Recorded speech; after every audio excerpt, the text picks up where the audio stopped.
Creative Writing in Foreign Language Learning, the Emergence of the Fiction Blogger.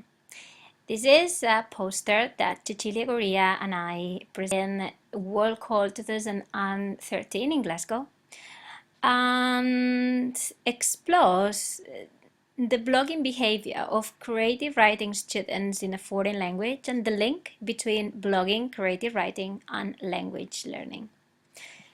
To explore a little bit more the background, we based our study on an article and is research by Keravalla. And Keravalla takes into account the importance that the blogger gives to the factors of audience, comments, presentation, and community to define the students' blogging behaviors. And in that study, some students were found to prioritize the sharing of materials.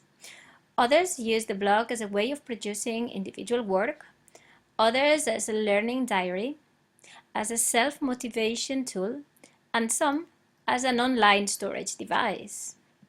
So why our interest about blogging?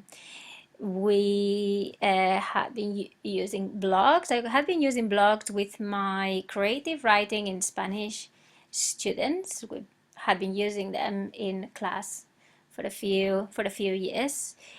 And what for? So basically to improve writing skills in the target language, to develop creative writing techniques, to share written work with peers, and to comment on the work of each of the students. That was the function, but we really wanted to see if there was something else about the use of these blogs. So we generated this hypothesis.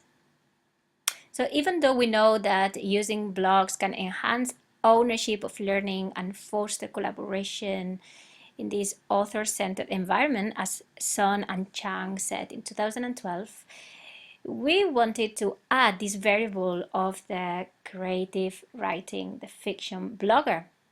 Keravalla explores blogging with students, but in many other academic subjects, but not with creativity or fiction. So our hypotheses are: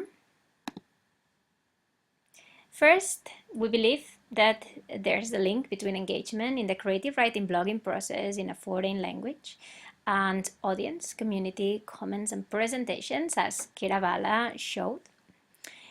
And secondly, the practicing creative writing techniques through blogging fosters the emergence of a new blogger profile, which is the fiction blogger. And is this fiction blogger is going to behave, is going to be a completely different type of blogger, and we want to find out what that is.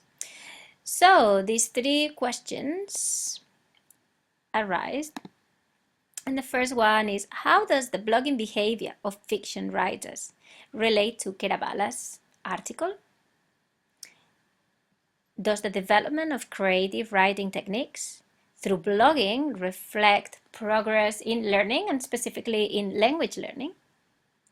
And is there a relation between the blogging practice and dialogue, the development of creative writing techniques, and the emergence of this fiction blogger, of this new identity? So the context is my creative writing in Spanish class. We had 32 students. They were advanced learners. They were final year undergraduates who have been in their year abroad. The students were asked to create and keep a blog and comment on each other's blogs. The type of posts ranged from flash fiction pieces to reflective paragraphs, exploration of some specific creative writing techniques, and sharing of online materials. Some activities were suggested by the teacher, but the blog was kept open for the students to post whatever they thought appropriate. We conducted some semi-structured questionnaires to see how the students perceived Keravalla's factors of audience, community, presentation, and comments in relation to the development of their own creative writing skills and their language learning.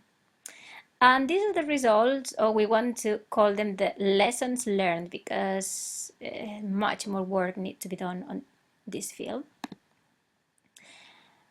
And the results were that most of the students, so 7 out of 7 and 6 out of 7, strongly related to the importance of audience, community, comments, and presentation, and stated that those factors played an important role in the development of their creative writing skills. And this knowledge could be transferred to other work outside the creative writing modules, such as essay writing or extensive reading, planning, and developing ideas. For most of the students, but all but one, blogging fiction had a high impact in their language learning in terms of improved grammar, extended vocabulary, and also structure, both at sentence and text level. But from the questionnaire also emerged a sense of perceived self-development, defined by the bloggers as increased creativity, pride, confidence, and self-analysis. The students believed that those factors had played a role in the development of their language and creative writing skills. And compared to bloggers for other academic purposes, the fiction bloggers seem to present a set of completely different characteristics that define a different, separate behavior. And as I said, this profile of the fiction bloggers seem to see themselves as creative, confident, proud, and self-analytic, which all this would help to language proficiency too. So our next steps, because these are only very preliminary results, something we'd like to explore a little bit more, is we'd like to explore in detail the relationship between personal development and the profile of the fiction blogger. So how does personal development relate to creative writing and language proficiency? And what is the role of blogging in the personal development process? And that's all we have for now. Thank you very much for listening. If you want to contribute with comments, you can find our email addresses here. And please let us know what you think. Thank you. Bye.